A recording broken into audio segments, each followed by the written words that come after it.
I'm delighted to introduce Jim Marrs, author of Rule by Secrecy and most recently Inside Job, who tonight is going to make a presentation on future technology from the past. And without any further ado, I'm going to pass the mic on to Jim Marrs.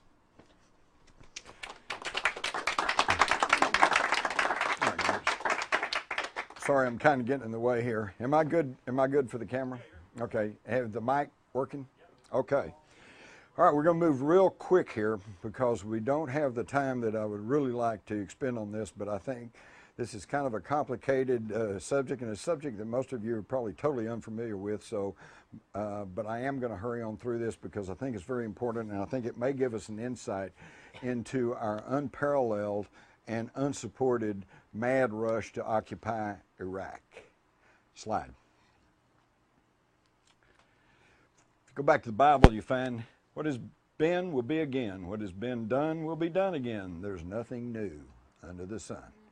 We think that we have the leading edge in technology. We are the apex of the world's civilizations, but I don't think this is true.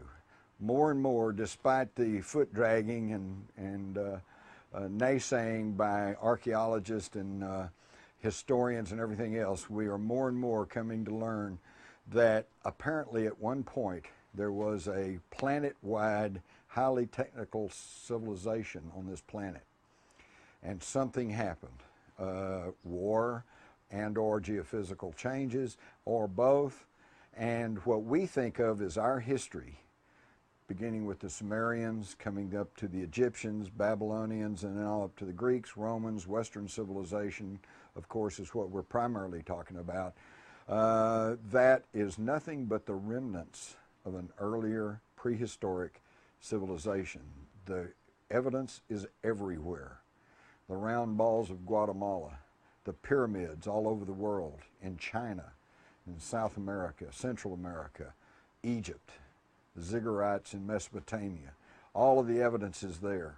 But it's only been within about the past 100 years that we've had the technology and or the knowledge to know anything about it. We are still pulling ourselves out of the dark ages. Let me start with a fellow named David Hudson. He was a Phoenix area farmer, and when I say a farmer, this is not a guy with a mule. He was a multi-million-dollar farm corporation. But he was having a hard time of it in the Phoenix area because the heat, the drought, it would dry up the soil, and he was really having problems. So he got the bright idea of putting various acids and chemicals into the ground to see if he couldn't loosen up the soil. And when he did, he noticed that there were some very odd properties to this soil. Slide. He used a copper electrowinning cell to separate the metal from the ground, and he began to come up with these strange little sparkly mineral things that he couldn't quite figure out. And so he took it to some local chemists and local geologists, and they couldn't quite figure it out either. And it turns out that actually what he was dealing with was an unknown, heretofore unknown property, a monatomic element. Slide.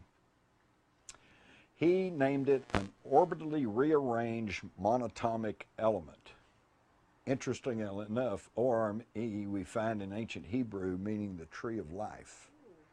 Isn't that interesting? And the reason he named it this, because these were single atom elements, okay, that were derived primarily from gold, silver, platinum metals. And slide. This was back in the 70s. By the late 80s and 90s, we see a number of scientific papers. This is being very much talked about in the scientific world, but is still not known to the general public, and it's pretty esoteric. These single atom elements can be rearranged by orbitally changing the nucleus of the atom. Slide. Now what he found was very unusual. When he was able to separate these monatomic elements from the ground and from other elements, it produced, and under certain heating procedures, he was able to produce a white powder. And when you put the white powder in a weighing pan, they found out the pan weighed less than it did before you put the powder in it.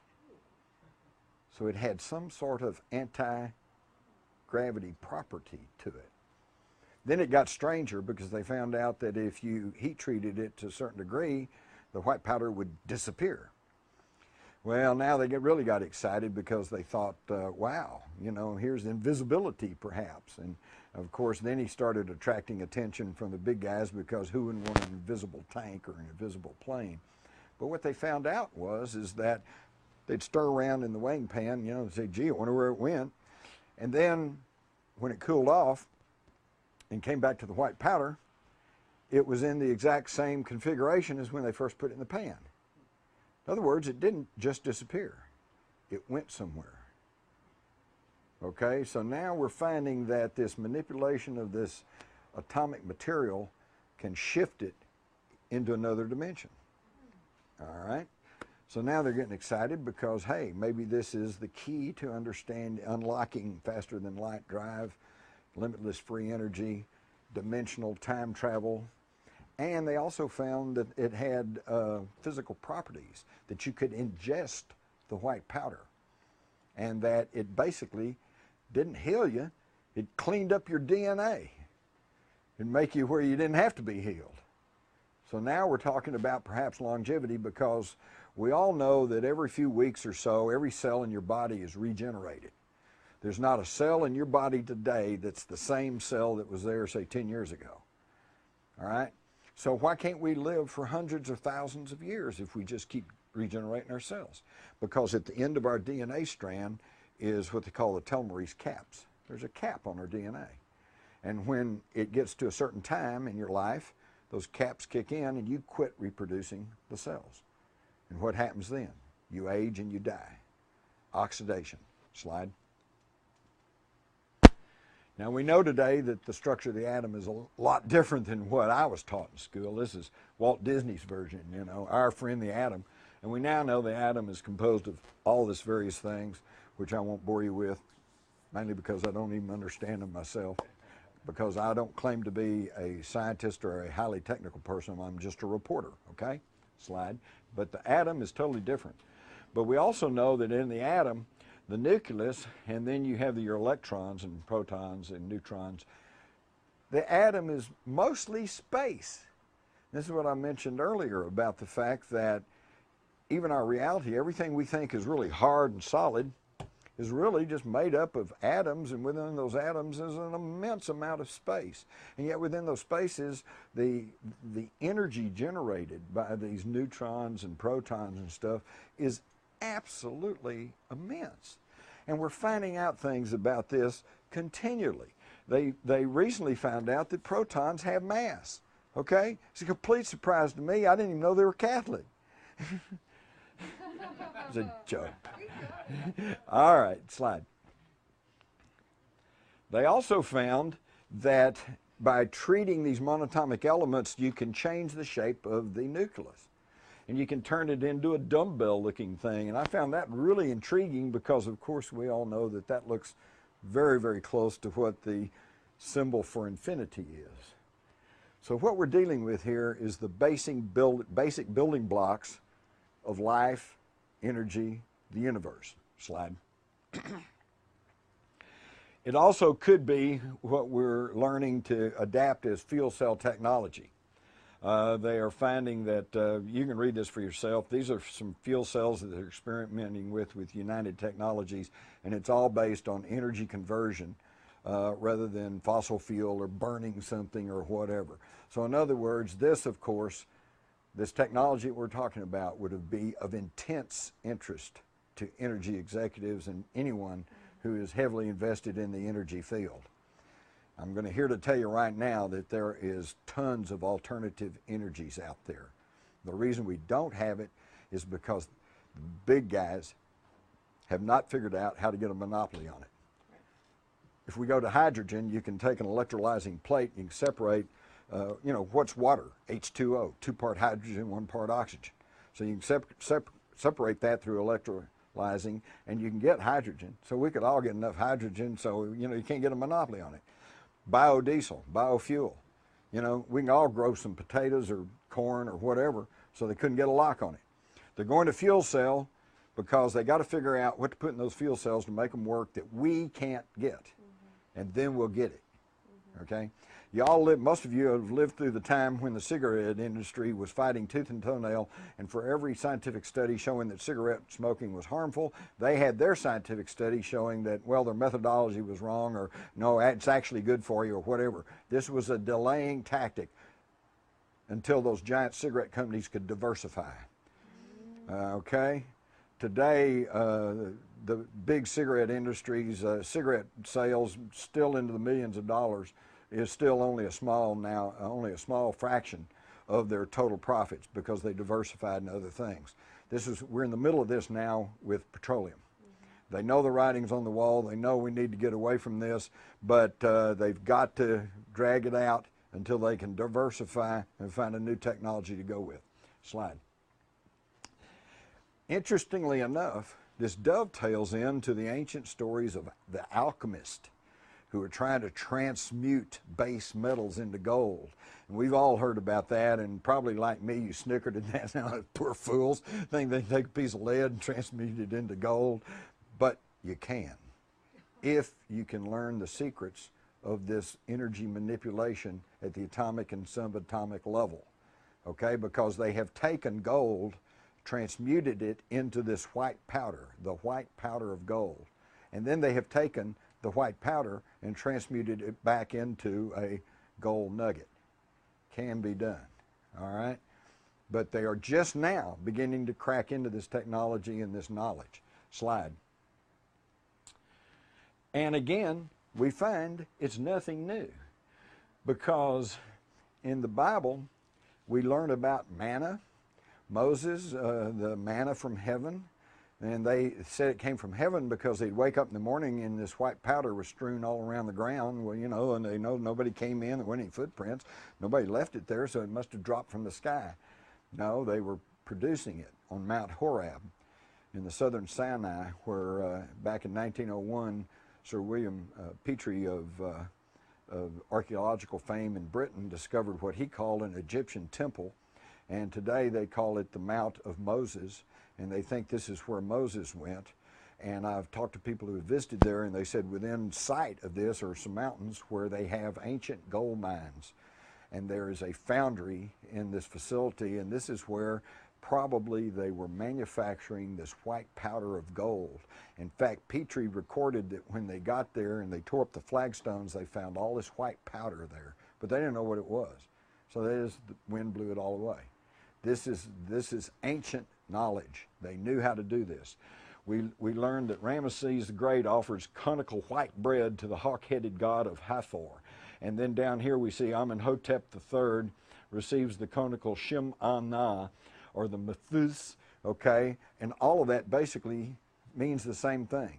Manna in ancient Hebrew means, what is it? They didn't know what it was. But certain of the priesthood, some of this knowledge which had been passed down from earlier civilizations had been passed through the priesthood, through the knowledgeable people, and they knew how to do it, but they didn't know what it was. So it was manna. What is it? Slide. You read in Exodus, when the dew had gone up the face of the wilderness, a fine flake-like thing, fine as hoarfrost on the ground. And when the people of Israel saw it, they said to each other, what is it? Manna. For they did not know what it was, and Moses said to them, it is the bread which the Lord has given you to eat. And they would take this powder and they'd mold it into little cakes and stuff, and they'd eat it. This was the manna that helped them survive in the wilderness all this time. Was this the white powder of gold? Slide. This is really great. When Moses comes down off the mountain, and he'd been gone for a long time, and he'd gotten the commandments and everything, and the children of Israel had gotten pretty impatient, and they were wanting something better than their lot hanging around there, so they knew something about the gold was magical and had real spiritual property. So they gathered all their gold, and they built a golden calf, and they were worshiping it. When Moses comes down, he got real angry about it, and he says, Moses' anger burned hot, and he threw the tables out of his hand. He broke them at the foot of the mountain. And he took the calf which they had made and burnt it with fire, ground it to a powder, and made the children of Israel eat it. Okay? What the heck there? So we have these tantalizing things that this is a technology that was known back as far as biblical times. Slide. And then I've already mentioned Mount Horeb. This is a picture of Mount Horeb, and it holds the ruins which included this smelter where apparently they had been, and where Moses was actually manufacturing the white powder of gold. Slide. And of course, Moses, and we could get into a huge long discussion here, because there seems to be some compelling evidence that Moses is not a name, it's a title, and it means the one true heir to the throne. And that Moses, in actuality, we know from the Bible that Moses was a well-schooled Egyptian. He was a high-ranking Egyptian, and so there's a compelling argument to be made that has been accepted by many people like Mark Twain and Arthur Conan Doyle and many other students of hidden history, that Moses was just kind of a title, and the actual person was Amenhotep III, the Pharaoh, who then had changed his name and incurred the wrath of the Egyptian authorities when he became Akhenaten, the worshiper of the one true God. And that's because he had learned about the one true God through his Hebrew relatives, or the people who had actually raised him, okay? Now, where did the Egyptians learn all this from? From the biblical patriarch Abraham, who had brought the knowledge of Samaria to Egypt. Look in the Bible. Abraham was not a Jew. He was not even a Semite. He came from Ur of the Chaldees. Chaldea was simply an ancient term for Samaria or Mesopotamia, what we now call Iraq. And the city of Ur is still over there, Uruk. A lot of these towns, in fact, most of those cities in ancient Samaria were named after Abraham's relatives. Okay, so Abraham was not just some poor Jew wandering in the desert with a camel in a tent.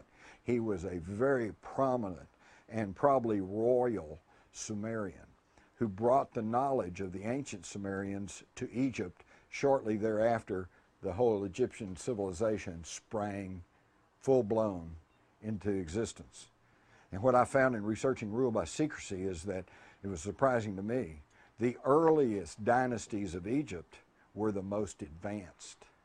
So the Egyptian civilization did not start, from a primitive and then build into this exquisite civilization. It started off as an exquisite civilization and then digressed and devolved.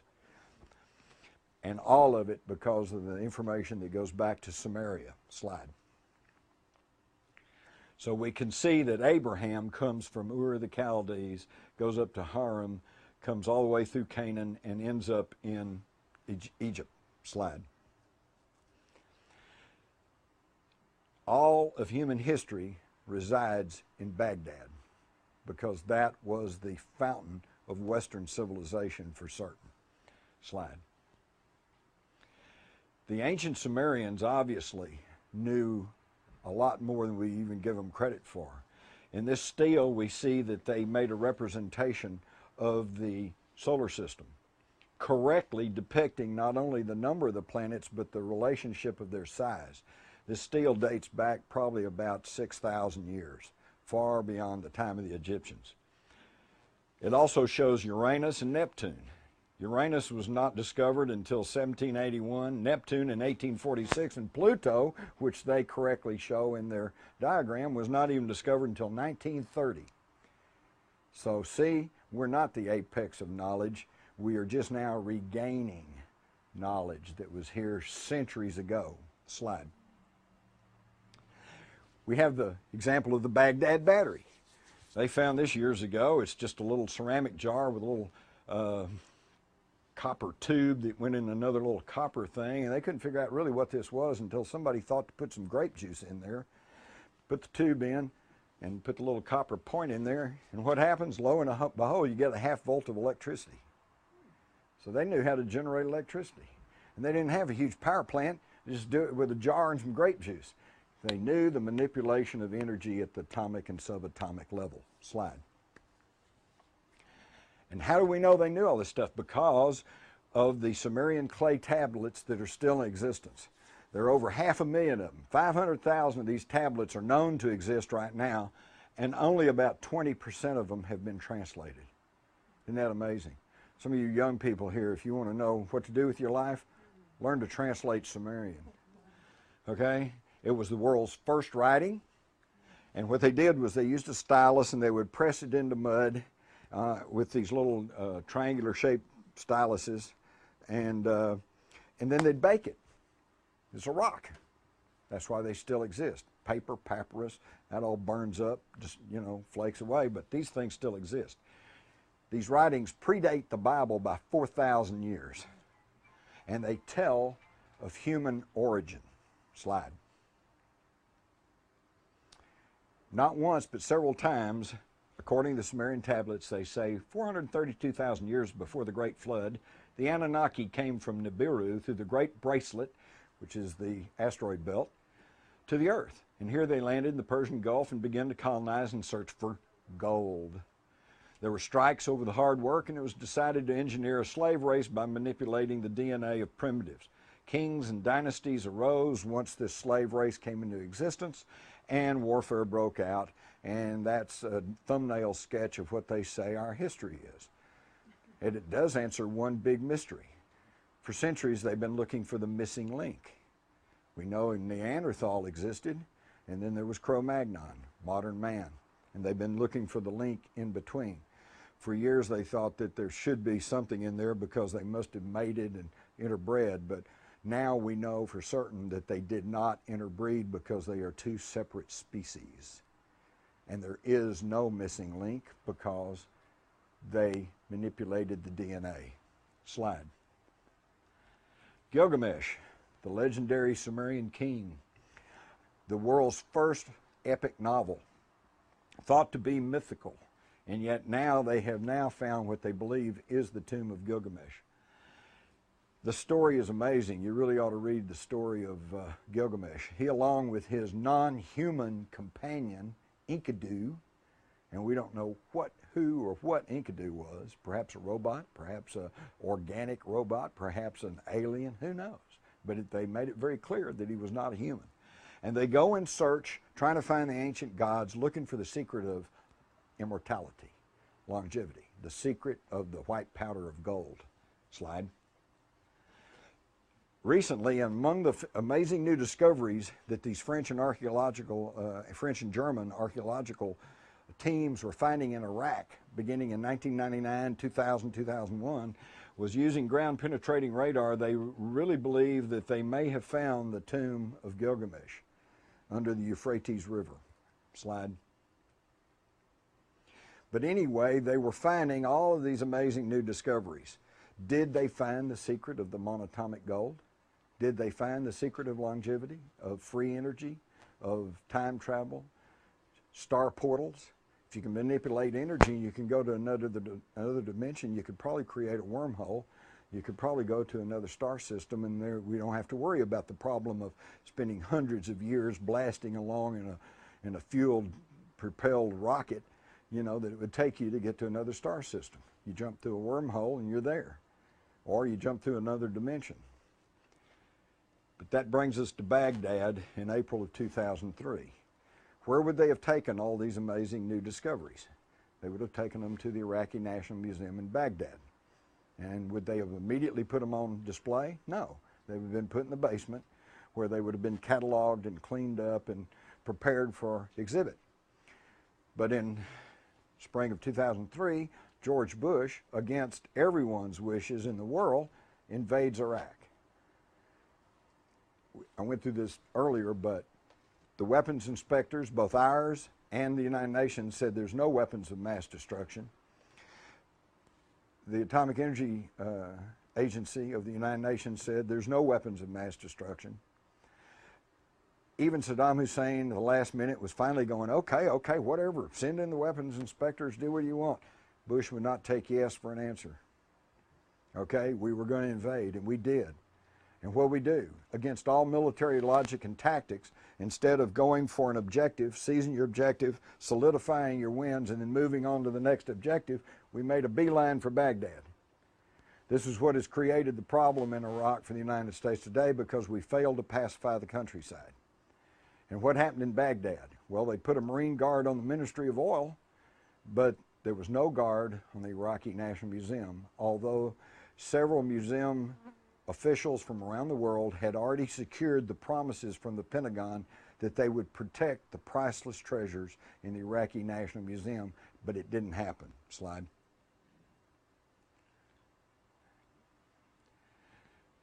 This, by the way, is the English version, and on the back is the Arabic version of some flyers that the military occupation forces were handing out. The coalition will destroy any viable military targets. The coalition does not wish to destroy your landmarks. We do not wish to harm the noble people of Iraq. To ensure your safety, avoid areas occupied by military personnel. So, you know, we went in there and said, you know, everybody clear out because we don't want to destroy you. And yet, even to this day, we are continuing to bomb and to destroy some of the most sacred and ancient places in Iraq. Slide. And this is what the Iraqi National Museum looked like after the looting. Everyone concerned said the looting was done by an organized band. Now, there were probably and undoubtedly some street people, some thugs that were hired to go in to give it the appearance of a looting mob. They went in, they sacked a lot of the upper floors, broke into exhibits, this, that, and the other thing. Slide. 170,000 items were looted. Slide. Ancient things dating back God knows how long. Gone. Slide. Safes opened up. Vaults opened up. Slide. Slide. But, of course, we did guard the oil ministry. Slide. Now, oops. Marine Colonel Matthew Bogdanos, Deputy Director of the Joint Interagency Coordination Group that investigated the looting of the Iraqi National Museum on orders of General Tommy Franks. The basement is what we've been calling the inside job. And I will say it forever like a mantra. It is inconceivable to me that the basement was breached and items stolen without an intimate knowledge of the museum, without a plan, without a conspiracy. From there, about 10,000 pieces were taken, and we've only recovered 650 approximately. That was in an article in Archaeology in January, February 2004. Now, what was in the basement? All the new stuff. Did they get the secrets of the monatomic gold? Slide. We go back again and we learn, and I'm sure some of you have heard that Saddam Hussein considered himself the reincarnated Nebuchadnezzar. You didn't know that? And he was rebuilding Babylon, right? So maybe that was another reason we had to stop him. He might have been trying to restore the grandeur that was once there in this prehistoric civilization. Well, then that behooves us to take a look at King Nebuchadnezzar, and of course we mostly have to go to the Bible, but we find that King Nebuchadnezzar built what the Bible preachers will tell you is the fiery furnace. But what it was actually, and they give you the dimensions of it, it was a big portal made of gold. Okay, again, gold figures into all of this. Was he trying to make the white powder of gold? Well, he wasn't having much success, and he would send his people in there, but he was getting an energy field going because they'd go in there and they'd die. Does that sound a lot like the Ark of the Covenant, which a lot of people theorize may have been a capacitor to manufacture the white powder of gold? Okay? So it really angered Nebuchadnezzar, so he goes and gets 3 Hebrew priests, Shadrach, Meshach, and Abednego, and he brings them there to Babylon, and he says, I want you to make this work for me. And they said, well, you're not our king, and you've conquered our people, and we're not going to work for you. And he says, well, all right, then I'm just going to throw you in there, and then you're either going to sink or swim. You're going to die, or you're going to get this thing working. Because what was Nebuchadnezzar trying to do? Same thing as Gilgamesh. Contact the ancient gods and learn the secret of immortality. Okay? So he takes Shadrach, Meshach, and Abednego, and but interestingly enough, they don't just take them and throw them in there. First, it says they don their hats, coats, and other garments, put on their radiation suits or whatever, and they went in there and they're walking around in there. And Nebuchadnezzar, he's leery of the whole deal, so he's standing back to ask his minions, are they in there? Yeah. Are all three of them in there? Well, actually, there's four of them in there. Four? Who's the fourth one? The Son of God. Where'd this guy come from? Again, an indication that this could have been a portal to somewhere. And if it was the Son of God, I'd like to know what happened to him, because there's never any more mention about that. But after this, whatever happened there, Shadrach, Meshach, and Abednego come out, and Nebuchadnezzar praised them and made them ranking people there in Babylon and gave them the run of the place, because apparently they, these representatives of the Hebrew priesthood, knew the secrets, or some of the secrets, of the monatomic gold. Slide. Now this brings it up into more modern times. We find out that apparently the Nazis were onto this. We all know from the Indiana Jones movie that the Nazis were all after these occult things and the Ark of the Covenant and everything else. Why? Because they were religious? I don't think so. They were after these ancient secrets. They were after the ancient secrets of energy manipulation. And they began to get some of these secrets because they developed the world's first practical jet fighter, the Me-262, the V-2, the V-1, and when they overran Germany in 1945, what's on the drawing boards? Flying saucers, UFOs. They were working on them. And I have good reason to believe they were actually test flying them. In fact, if that war had stretched on maybe even another 6 months, there's no telling what they might have come up with.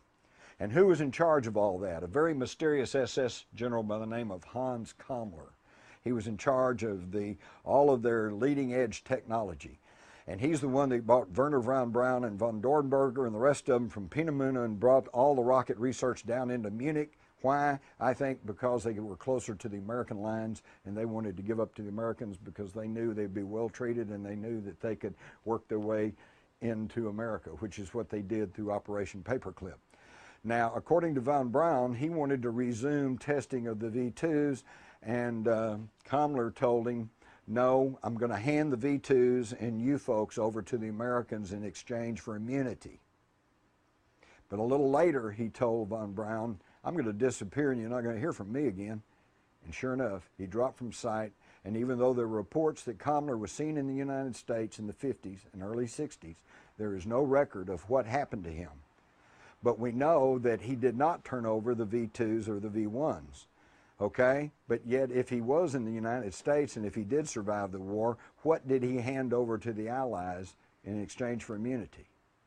The secret of anti-gravity, the secret of the white powder gold, the secret of the manipulation of energy, because he was also tied to experimental work that was done at what essentially was a super collider, super collector in western Poland, the ruins of which are still there. Slide. And we have a lot of tantalizing evidence that the Allies did get hold of such technology, because in this article from the early 1950s, the gravity engines are coming, the G engines, meaning gravity. And we have huge, very prominent aviation pioneers like L.D. Bell saying, we're already working on nuclear fuels and equipment to cancel out gravity. And Bill Lear, developer of the Learjet. All matter within the ship would be influenced by the ship's gravitation alone. They were beginning to crack the door open on the secrets of the manipulation of energy at the atomic and subatomic level. But bingo, it all goes dark. It's like it didn't happen. And when they finally rolled out the Avro car, which was a joint saucer development between Britain, America, and Canada in the late 50s, they rolled out this flimsy-looking thing that wobbled around a little bit, and they said, gee, it didn't work. Was this simply a cover for their anti-gravity research? And this leads into the fascinating speculation of, is there a dark, shadow government-run alternative space program? And it even gives me the thought, some of you may be well aware of the controversy over whether or not we actually went to the moon, because of the problems in weight and in thrust and in the expansion, expendable of fuel, the expending of fuel, et cetera, radiation, because the Van Allen belt stretches, according to Van Allen, for thousands of miles further than NASA wants to admit, which means they would have been bombarded by intense radiation, which would have been fatal. So how do they get through all of this? And there seems to be a legitimate controversy over that. And yet I have spoken to the astronauts, and I'm still not prepared to say we didn't go to the moon. Perhaps we went to the moon using technology other than what we've been told. And maybe even the astronauts themselves don't know. Perhaps they were put in a rocket and the rocket was shot into space. And during that period when they're blacking out and not all with it, the anti-gravity kicks in and they're pulled or pushed through this super technology. Speculation, but it could explain that anomaly. And we also have General Nathan Twining's memo of 23rd of September 1947, where he's talking about UFOs. And he says the phenomena reported is something real, not visionary or fictitious. They knew at the beginning in 1947 that this was all real. September the 23rd is an interesting time period because this was just 2 months after the crashes in Roswell, New Mexico. It's also the same day that President Truman signed the National Security Act of 1947. This is what's done us in, folks, because we all know that the National Security Act of 1947 created the CIA. We know that it changed the name of the War Department to the Defense Department, a little PR change. But what a lot of people don't realize or haven't really understood is that it also created the National Security Council.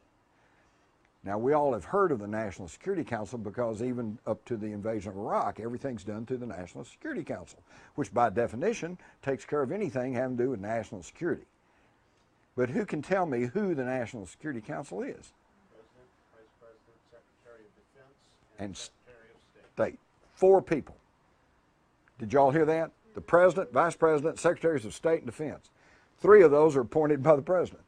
So it's the President controls the whole, anything having to do with national security.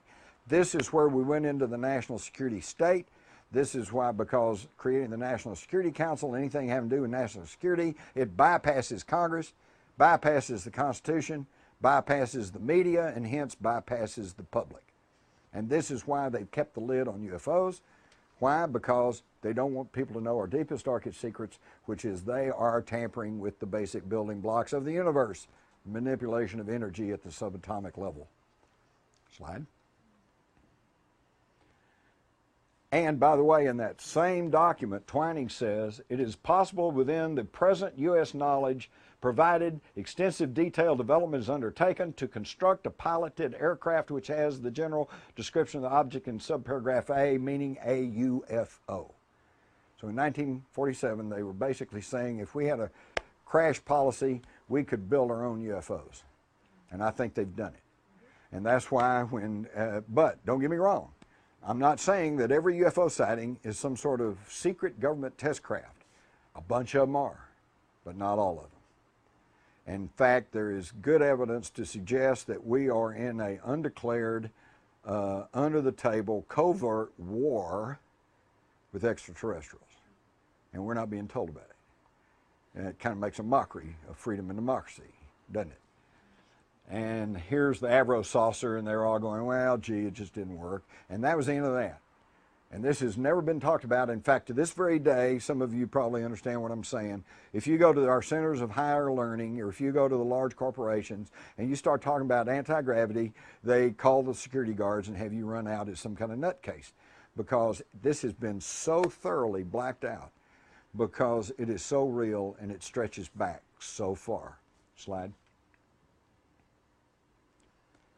So now we do know, and these pictures have suddenly surfaced, that they were building long past the 1950s Avro car, that they did have flying saucers operating, and they were able to fly.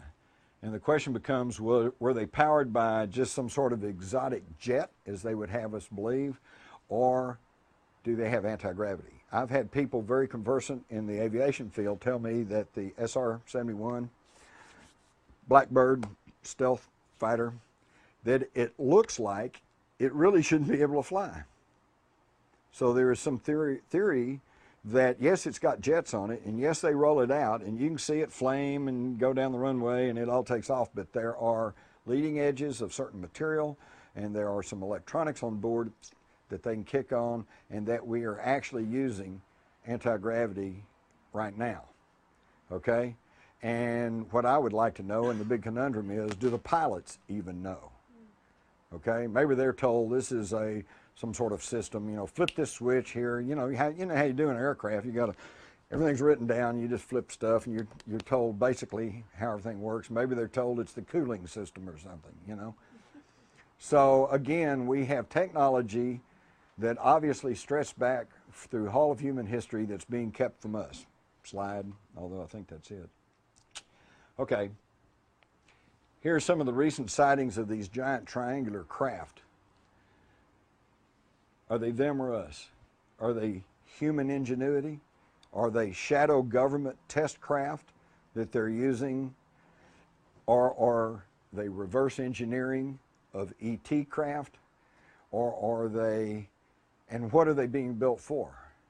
And why would they test stuff? All of y'all familiar with the flyover Phoenix, Arizona, back in when was that, 97, I believe it? Yeah.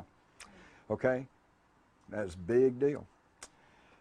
Big triangular craft. Went over Phoenix, very slow, turned, moved off. But here's a good example of how they cover these things up. This occurred about 8:30 at night. Thousands of people saw this thing. And then sometime between 8:30 and 10:30, somebody contacted the Maryland State Guard and ordered them to fly a training mission to Phoenix to the Barry Goldwater Gunnery Range and drop flares. So about 10:30 that night, they did just that. Now the Phoenix papers were full of this story the next day, but it never went anywhere else. Remember what I said about the distribution of the news? But 3 months later, in June of 1997, USA Today suddenly did a story on this thing that flew over Phoenix, and all the rest of the magpie journalists, they all went, and all of a sudden there was a brief blurb about this whole thing, okay? Well, the official version was, of course, that, well, it was just flares dropped by the Maryland State Guard. So some of the reporters who were a little bit ahead of their fellows actually contacted the Maryland State Guard, and they said, yeah, we flew out there and we dropped flares. They went, oh, okay, case closed. It was just flares. They dropped over, military flares over Phoenix. Nobody bothered to check that they dropped the flares 2 hours after they saw this thing fly over the city. But the key part of that story is that it didn't only fly over Phoenix, one of the most populous cities in the state, but came down the entire length of the state, right through the most populated corridor. Now, if it's a secret government test craft, why in the world would they fly over the most populated area? Why don't they go down to Big Bend in Texas? You know, you could fly around there all night and nobody but, you know, some prospector in a coat would see you. It's amazing. Are they setting us up for the next game after the war on terrorism? If the war on terrorism collapses and all of a sudden nobody's buying that anymore, what's next? Invasion from space? Yeah, give up the last of your liberties so we can protect you from invasion of space. I'm going to leave you with one cheery thought, okay? As we can see, there's lots of evidence that perhaps the reason we had to go into Iraq was to grab these ancient secrets of energy manipulation, the secrets that could open up limitless free energy, which would wreck the oil economy, of course, longevity, which would wreck the medical establishment and the pharmaceutical corporations, which are all based on petrochemicals, by the way, and et cetera, et cetera. Perhaps that's the reason that we had to invade Iraq, to get our hands and get control over this ancient technology. But what worries me is that right now, as we meet right here today, somewhere deep underground probably, there is a covert government-sponsored lab where we have scientists working on this. And they are tampering with the basic building blocks of the universe. And why does that bother me? Because in the spring of 1945 at Alamogordo, New Mexico, when they set off the first atomic bomb, more than half of the scientists working on the Manhattan Project sincerely, devoutly believed that once they started a nuclear chain reaction, they would not be able to stop it. It would ignite the atmosphere and it would incinerate the earth. But they set it off anyway. Whew. Glad we were wrong about that. That's pretty scary. Somebody says, well, let's try this. Flips a switch and the whole universe winks out of existence. Now, again, maybe it's just because of my libertarian instincts, or maybe it's self-preservation. But I think we need to know about this stuff. The time for this military industrial secrecy is over with. If we're going to continue to call ourselves a free people, we have to have free knowledge of what the heck's going on. Now, I was in the military. I was even in Army intelligence. I do realize that there are some secrets, strategies, disposition of troops, etc. There are some secrets that need to be held in true national security. But when they're dealing with all our lives, all our futures, all of our possibilities for life on this planet, I'm afraid that that goes a little bit beyond just national security. Now, thank you for your time.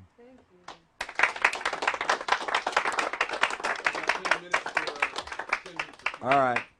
I thought I'd kind of run over my time there a little bit. Believe me, I hurried through that. There was a whole lot more we could have talked about. We'll start and go this way. Yeah.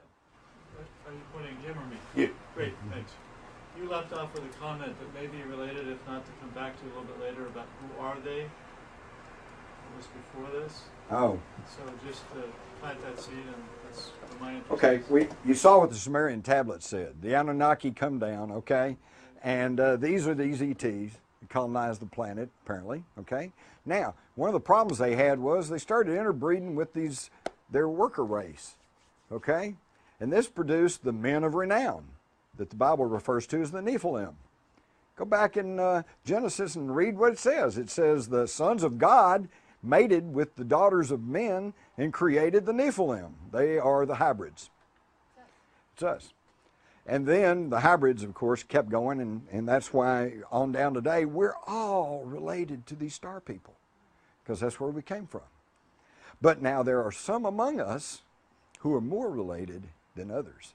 And this is why, beginning with the Pharaohs, the Babylonians, and the Egyptians, and the Caesars, and the kings, the monarchies of Europe, the Nazis, what was their big concern? The bloodline. The bloodline. Whoever the rulers think that they have the right to rule the rest of us human cattle because they are of the more direct bloodline. And that is your they. Okay, now we could get into names, some of which you would recognize, like the Rockefellers and the Rothschilds, but then there's lots of other names, the black nobility of Europe. Go get a roster of the Bilderbergers and you'll pretty much figure out who they are. So you're saying these aliens brought their workers with them, or they were... No, they created them while they're here. In fact, this fellow back here pointed out that it didn't all start in Mesopotamia, it started in Africa. And he's absolutely correct, okay? But if you read the tablets, you'll find that it gets complicated, but there was a being known as Enlil who was the mission commander. And initially they landed in the Persian Gulf. And initially they began to try to extract gold from the water, but that was a slow, tedious process and they weren't getting much gold. So that's when they decided they had to go out and start excavating for gold. And so now you find ancient gold mines in Africa, in South America, in China, okay? So they were all over the world, okay? And eventually they built up this worldwide civilization, which then somehow collapsed, either through wars and or geophysical changes, okay? But their science officer was a being known as Enki. And Enki and Enlil were actually half brothers, and so there was some rivalry there because over who was going to be commander. Enki ends up, this is all according to these tablets that predate the Bible by 4,000 years. Enki ends up in the Abzug, which has been translated as Africa. And it was Enki, there were some strikes, there was some revolts among the Anunnaki who said the work is hard. We don't like being in these mines digging for this gold. And so they were having some problems and they were trying to figure out what they're going to do. And by the way, the reason they wanted the gold was for various reasons, perhaps to produce energy, perhaps to for this white powder manipulation, but primarily to take back to their home planet to repair their ozone layer.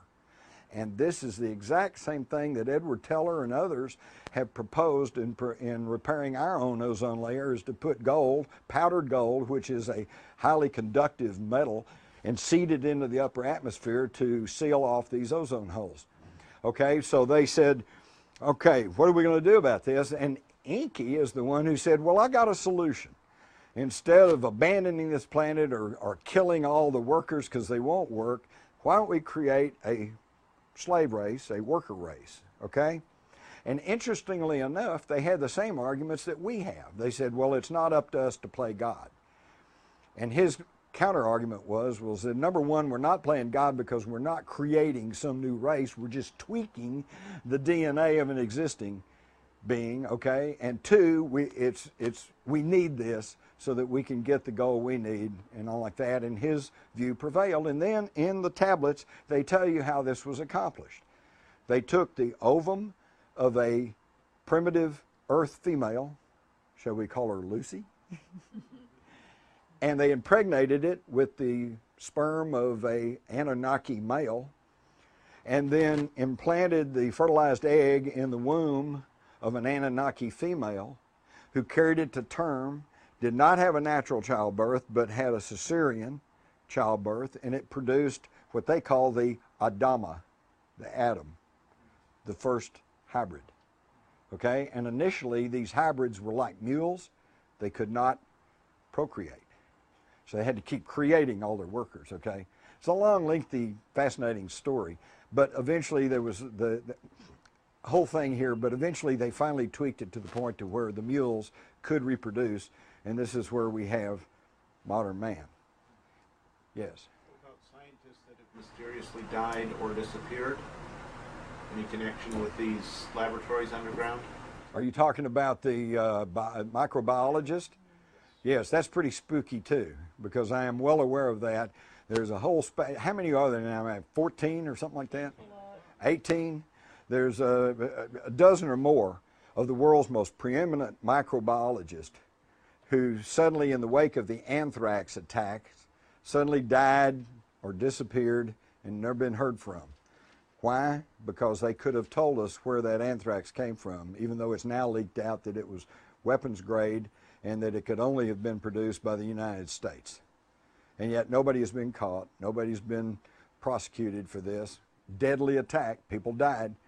And it also worries me because if there is another major anthrax attacks against some civilian population, say in Los Angeles or San Francisco or whatever, where are the guys who are going to come say, well, here's what you do about it? Here's the antidote. Well, I just wanted to add something to that. There's some people think that these microbiologists were connected with the study of gene-specific diseases, that maybe SARS is a representative of, and that can affect different populations that maybe have blue eyes or black skin or whatever. When the Israelis like to prevent design a disease that would only attack Arabs. I know it. That's the problem. In fact, yes, they've been working on that ever since Vietnam. In Vietnam, they were trying to come up with some pathogens that would attack Asians. It's really spooky. That's why I say we got to get rid of this secrecy and we got to get rid of this national security state for our own protection. Because, see, here's the whole key to freedom. If I allow any law, any policy which restricts somebody else's freedom, I'm not free. Because once you allow that, then what's to protect you? Nothing. Pastor Martin Niemöller in Germany pretty well articulated that. He said, well, they came for the Jews, but I wasn't Jewish, so I didn't say anything. He said they came for the Masons, but I wasn't a Mason, so I didn't say anything. Came for the Gypsies, but I wasn't a Gypsy, so I didn't say anything. He said when they came for me, I didn't have anybody to turn to. The only way that we can guarantee our personal freedom is to guarantee everybody's personal freedom, even the ones you don't like, even your skinhead Nazis, even your weirdos, even your, yes, even the Republicans. We've got to guarantee everybody's personal freedom, because once you get the ball rolling in curtailing freedom, then there's no stopping it, and there's no guarantee that you won't get caught up in it. And they'll say, everybody with a beard, you go to the camp. Okay? Yes. Could you go into the whole connection with Antarctica and your earlier parts of your presentation? So I've heard a bit about it, but I'm not that clear. About Antarctica? Oh my God! Well, we could have another whole presentation on that. That gets into Agartha, the Nazi base down there, Queen Maud's land, which they renamed Neuschwabenland. That was where all the submarines were heading after World War II. And then you get into the more modern times when they found the lake under there, like Vostok, and the warm lake under Antarctica. There's all sorts of stuff going on in Antarctica. Perhaps this is one of the places where they are studying these microorganisms, because if you'll recall, they suddenly had a bunch of doctors and medical personnel that they had to evacuate out of Antarctica. And by the way, I don't know if it's still that way, but at one point they pretty well had sealed off. Antarctica is one of those places that us free Americans really can't just go to. You can't just say, oh, I want a ticket to Antarctica, I'm going to go down and look around. There's all kinds of stuff, but to me the main concern with Antarctica is the Ross Ice Shelf, because it's melting. All right, the North Pole, the U.S. Navy meteorological station at the North Pole said there will be no ice at the North Pole by 2015, which is pretty close. Okay, now that's not a big deal, because at the North Pole all the ice is sitting in water, so the volume will be the same. You're going to have water instead of the ice. Okay, but Antarctica is a different situation. You've got the Ross Ice Shelf, which is a huge, probably the size of Texas or even bigger, that's sitting on a landmass. And it's not even, it's kind of at a slant, and it's being held essentially by an ice pin, okay, that's keeping it from sliding off into the South Atlantic, and that ice pin is melting, just like the North Pole. And by the way, they talk about global warming, but let me tell you something. It's bigger than that. The ice caps on Mars are melting. The sunspot activity, they say, well, we're going through a cycle, but it'll calm down, but it hadn't calmed down. There are other perturbances that they've noted on some of the other planets. This is a solar system-wide thing. Now, it doesn't mean it's doomsday, maybe it's just cyclic, we don't know, we haven't been here that long. But and I'm not trying to say there's no global warming, but it's not just global warming, and global warming is not just the results of our energy policies and automobiles, although that's certainly obviously not helping matters.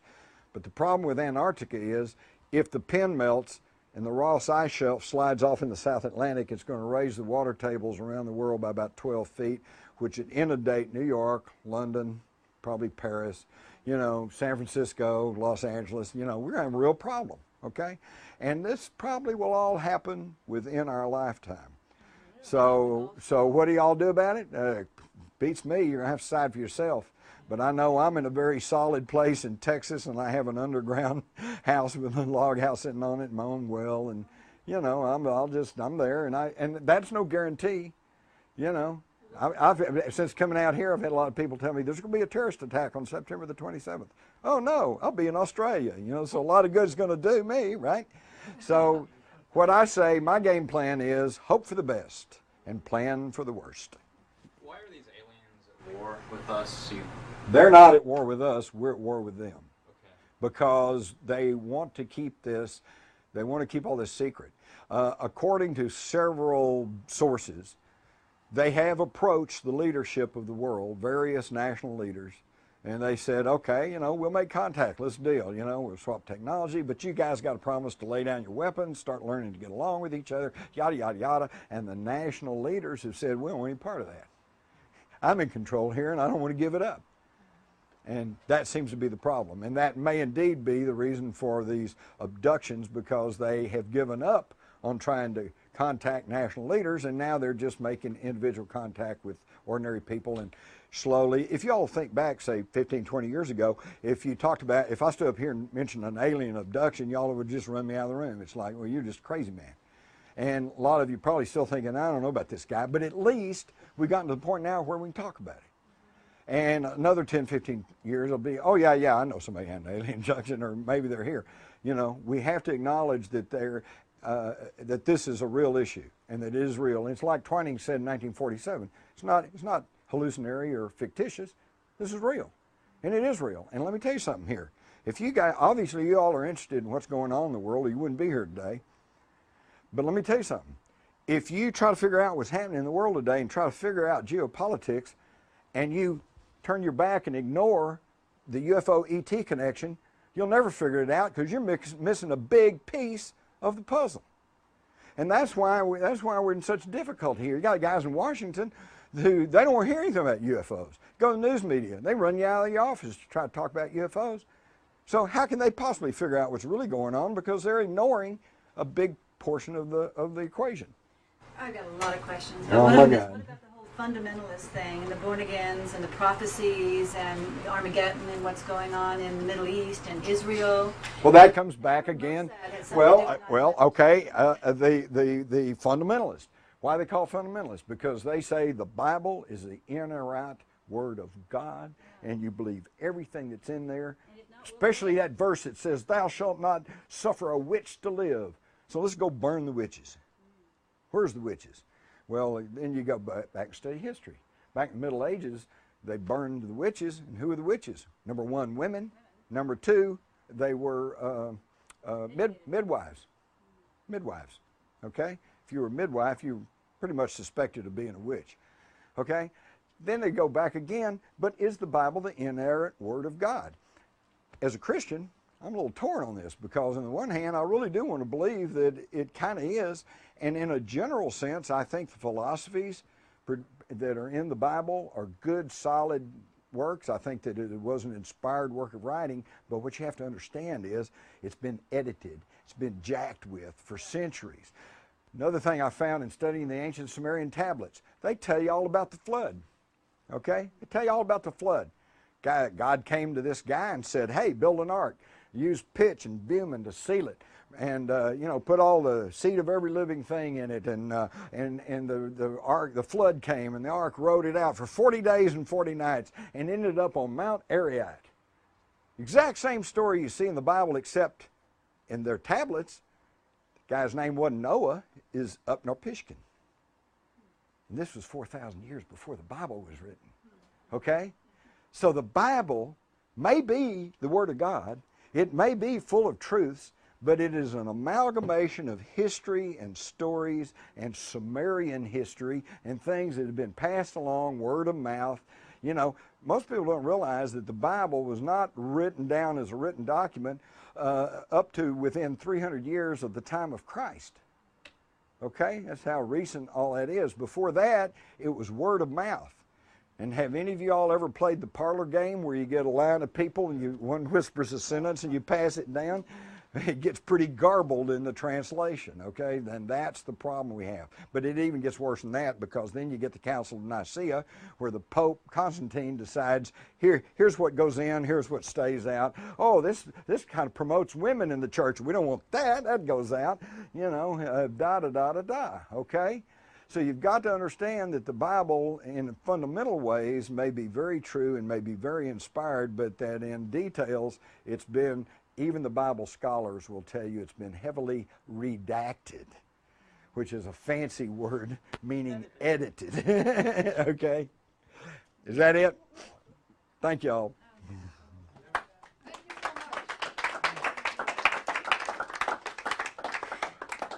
Thanks a lot, Jim. And,